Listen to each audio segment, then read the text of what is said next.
Hello and welcome to a special episode of The Big Fight. This is really about the big budget. It's going to stretch all the way for 2 hours and we're going to take a look at all aspects of this budget. We're going to try and understand it because it was a budget with a difference in some ways and we do need to understand it.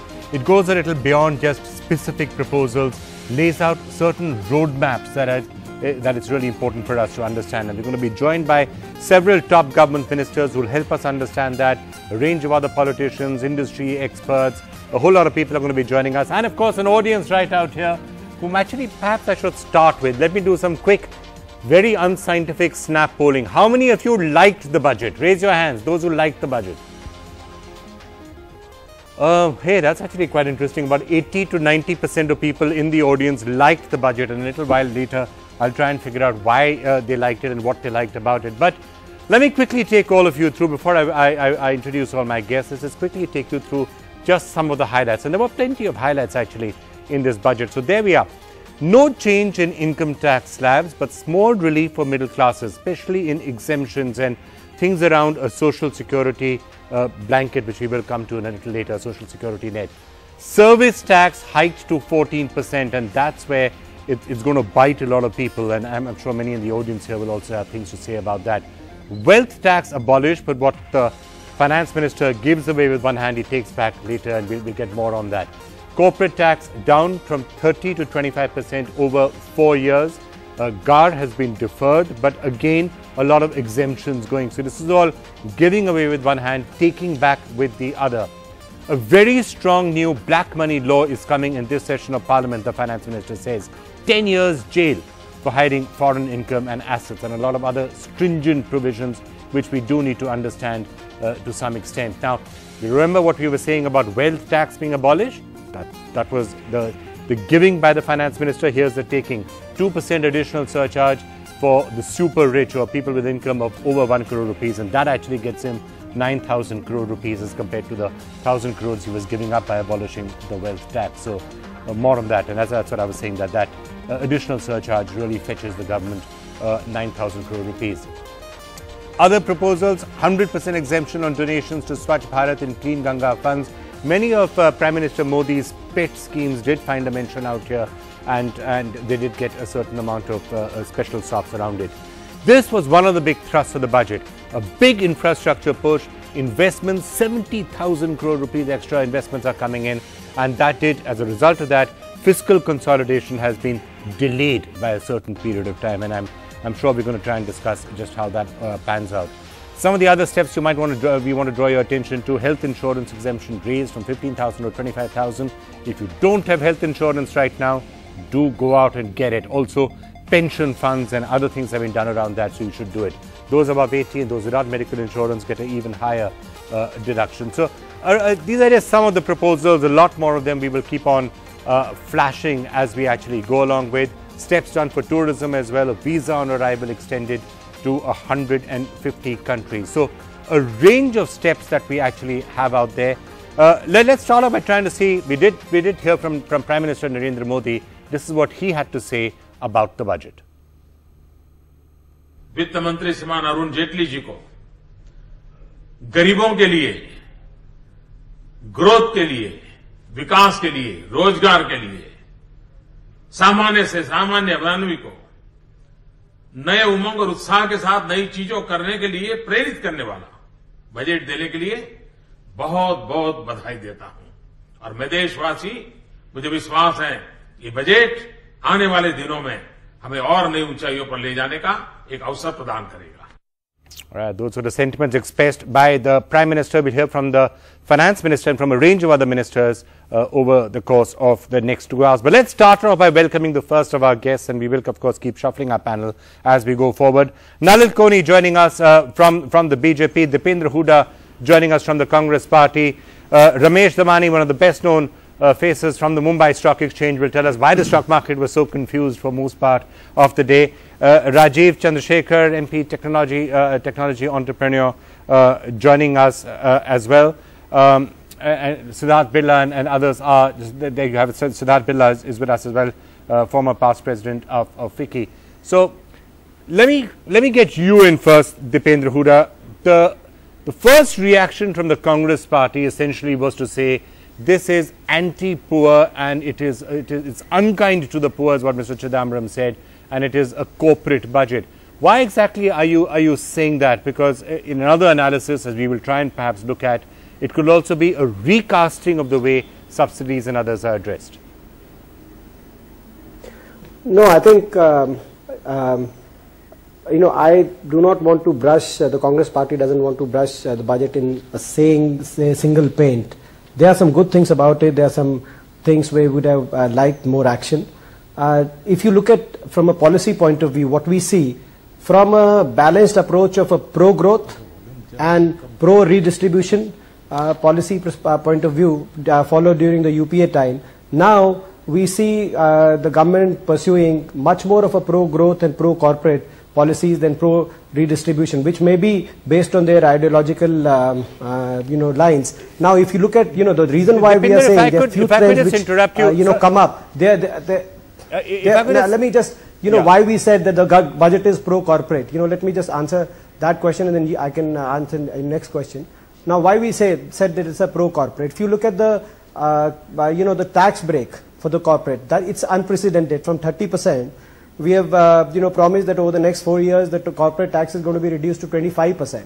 What this means really is additional almost 90,000 to 1 lakh crores back into the hands of the corporate houses. So, on one hand we see that the entire budgetary allocation for agriculture sector, for instance, of this country is about 10,000 crores this year, which is down from 2013 and 14, where we had about 18,000 crores. Now, on one hand, we see all those things, and a reduction in Dipender, we heard you. Dipender, we got you. Can I just social sectors, etc. On the other, yeah, sure. Okay, we got your basic point you're trying to make. Let me get the others in, because the stance that you're taking, Rajiv Chandrasekhar, I'm going to come to you first and the others, and then I'm going to come to Nalin at the end of it. You heard one interpretation of it. The other way of looking at the same thing, I guess, would be to say that yes, corporate tax is coming down, but that's going to be balanced by a phasing out of exemptions. And I do want to then come back and look at what exactly is being done with redistribution, because again, the flip side of what Dipender was saying was it's a new way of doing redistribution. But your take on this, Rajiv Chandrasekhar? No, it's one of those big mysteries to me on why this budget is pro-corporate. The only leg that the Congress has to stand on to characterize this as pro-corporate is the so-called tax rationalization of the corporate tax. And what the finance minister said, and if somebody has read this carefully or heard him carefully, it would be pretty obvious. He said that there would be a proposal starting next year to reduce the flat slab from 30% to 25%, but at the same time removing exemptions, which means that currently the effective yield to the government is 23%. By taking it up to 25%, you effectively have more corporate tax accruing to the government.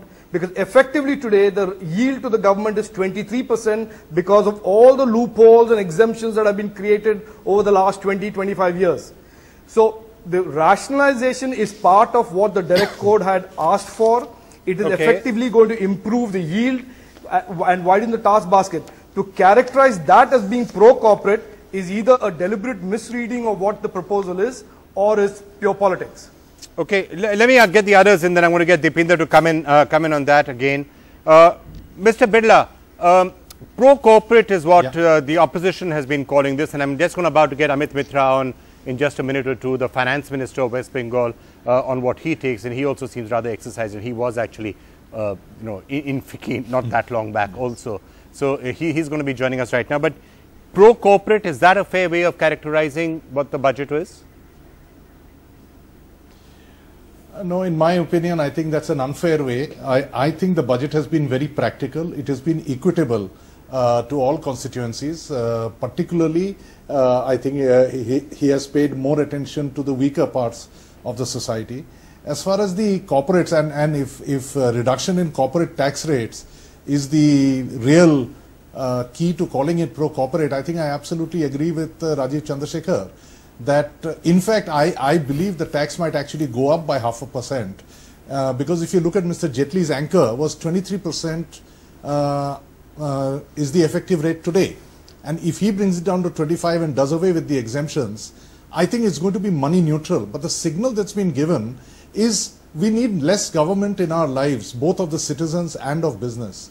And perhaps by removing all these exemptions and litigations and different interpretations and discretions, the administration is being streamlined. So you're saying it is streamlining the administration and it's doing a different way of doing the same things, not actually a concrete benefit is what you seem to be saying. And like, for example, that particular graphic on the wealth tax, same sort of an approach. Wealth tax, difficult to administer, lot of costs of compliance, do away with that and instead just charge the rich a higher tax and actually get more money that way. So you're saying that seems to be the philosophy. Yes. Ramesh Damani, before I go back to Dipinder Hooda and Nalin, Ramesh Damani, the stock markets were actually rather confused all during the day. Markets were up very rapidly, then it crashed, then it went back up, then crashed, went up. It's as if they weren't quite being able to figure out whether it is pro-corporate or not. Thanks. It's a bit of like a drunken sailor, up and down, but the real cause was a bit of smoke and mirrors, pun intended. ITC, which is a very heavy constituent of both the Sensex and the Nifty, was down almost 10% on record volumes. And that really in effect took 250 points minus from the Sensex. So if you subtract that, that is a company specific issue. The market would have closed well into the green, maybe 350, 400 points. So it was really one specific corporate action that caused the market to yo-yo so badly. At the end, the market recovered, and if ITC had recovered, it would be up 400 points. Okay, so eventually the markets did recover, so to that extent the markets feel that it wasn't that bad for the corporate sector. Nalin, your take on this? I mean, is it a budget that was for the corporate sector, or in a sense is it signaling a new way of doing business, which is what we're trying to get our hands around? Well, first of all, this budget is not pro-corporate, it's pro-enterprise. And enterprise could be from the farmer who is absolutely credit starved. The enterprise can be from those 5 crore or 50 million self-employed people who don't get facilities of credit and whose life is made miserable when the government doesn't help them and doesn't make the environment for them to work. It is also pro-enterprise for all those people who would like to start their units.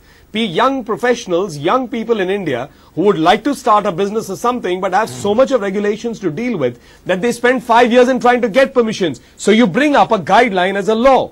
That's why it's a pro-enterprise, not a pro-corporate. The corporate part has already been cleared, but it's definitely a pro-poor budget. I just don't understand. Universal social security.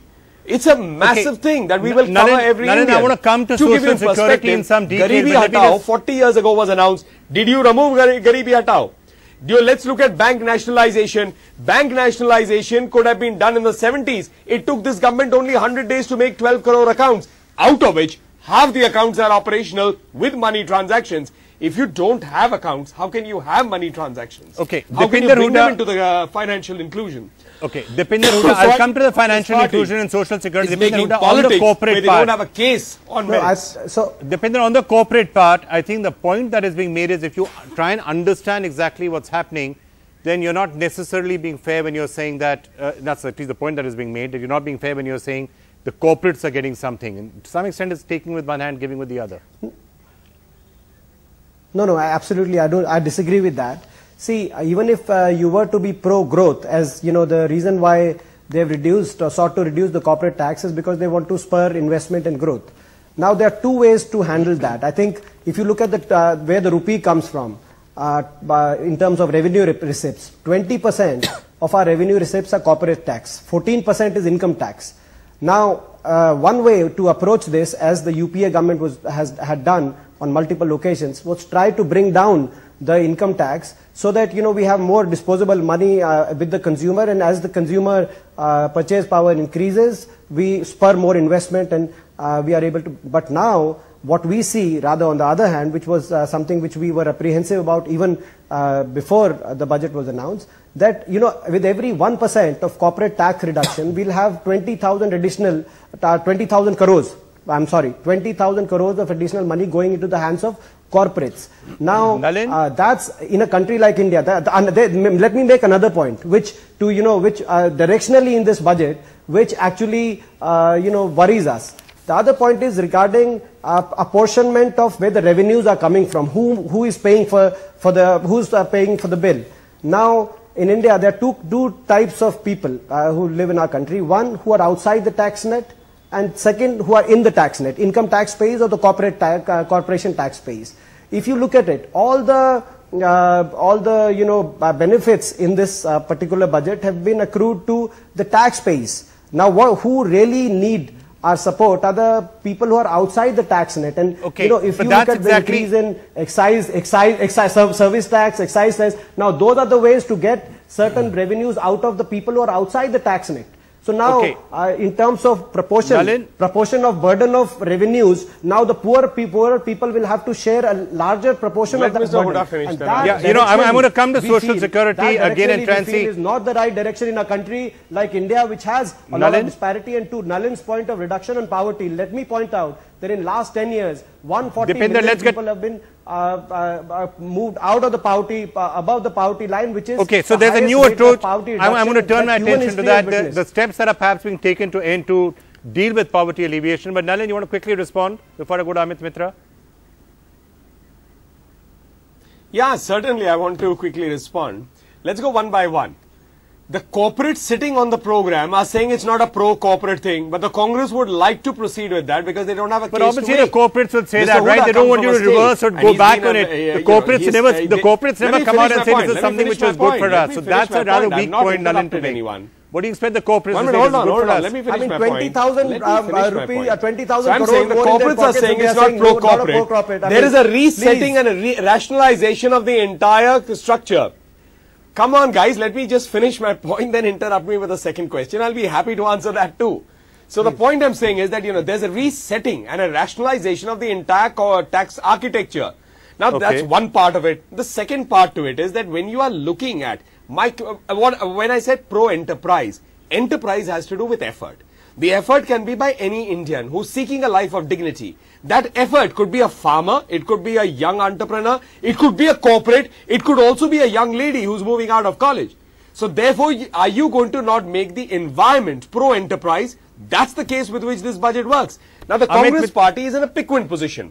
They came up with all the attractive slogans. They came up with some good schemes. Hold on. They came up with some good schemes. Like Rekha, which you are now finally giving more money to. All we are saying is take credit fully. Take credit for your omissions, commissions, and join us in taking credit when we bring the law on black money. And I'm sure they'll be happy to see us bring back every person who stashed assets abroad, money abroad, and then they won't call it political vendetta.